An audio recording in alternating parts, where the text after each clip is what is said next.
it with love. Grow apple trees, honey bees, and snow white turtle doves. I'd like to teach the world to sing in perfect harmony. I'd like to buy the world a coat and keep it company. That's the song I'd like to teach the world to sing in perfect harmony. I'd like to buy the world a coat and keep it company. Ce que vous venez de voir, c'est une publicité produite par Coca-Cola dans les années 70. En effet, depuis de longues décennies, l'image du Père Noël est souvent associée à la marque américaine de soda. Mais la marque a-t-elle vraiment créé le Père Noël ? Eh bien, pas vraiment. Les premières représentations du Père Noël rouge, sous la forme que l'on connaît, apparaissent fin du 19e et début du 20e dans des couvertures du magazine satirique Puck. Cependant, la marque a largement contribué à cette image d'un Père Noël vêtu de rouge et de blanc. Mais revenons en arrière, d'où vient le Père Noël ? Pour commencer, on peut s'accorder sur le fait que le Père Noël est une construction qui s'étend sur plusieurs siècles, issue d'un mélange de plusieurs influences. Saint Nicolas est considéré comme l'inspiration principale de la figure du Père Noël.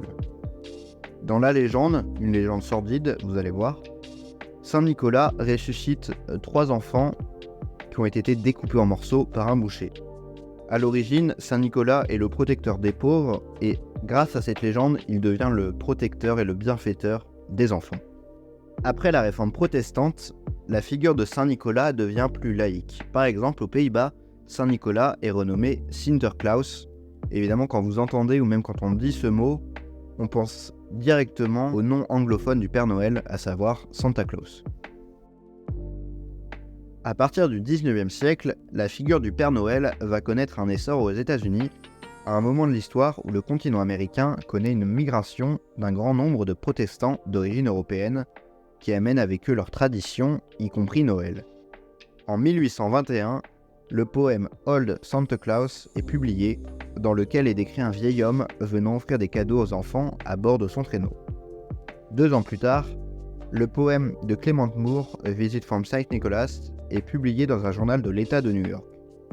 Dans ce poème, le personnage apparaît sous les traits d'un lutin qui distribue lui aussi des cadeaux dans son traîneau tiré par 8 rennes. Durant la deuxième partie du 19e siècle, le journal new-yorkais Harper's Weekly publie un certain nombre de représentations de Santa Claus sous la plume de l'illustrateur Thomas Nast, qui crée alors un univers autour du mythe du Père Noël. C'est également Thomas Nast qui trouve le lieu d'habitation du Père Noël, le pôle Nord, où il confectionne les jouets avec ses lutins. C'est là que Coca-Cola se joint à la fête. Durant les années folles, la marque de soda vend ses bouteilles en période estivale. La marque et son équipe de communication cherchent alors un moyen de vendre des boissons rafraîchissantes en hiver. C'est en 1931 que la marque dévoile les premières publicités impliquant le Père Noël. Le personnage est illustré par le dessinateur Adon Sunbaum, qui s'inspire lui aussi directement du poème américain A Visit from St. Nicholas, pour créer l'image d'un homme chaleureux qui vient distribuer des jouets aux enfants tout en se désaltérant avec du Coca-Cola. À partir de là, Coca-Cola va capitaliser sur le succès du Père Noël en faisant une synthèse de toutes ses influences autour du personnage que l'on connaît tous. C'est pourquoi on entend souvent cette idée reçue qui consiste à dire que Coca-Cola a créé le Père Noël. Si l'histoire vous a plu, abonnez-vous à la chaîne et laissez un j'aime pour voir la suite des vidéos. Bonne fête de fin d'année!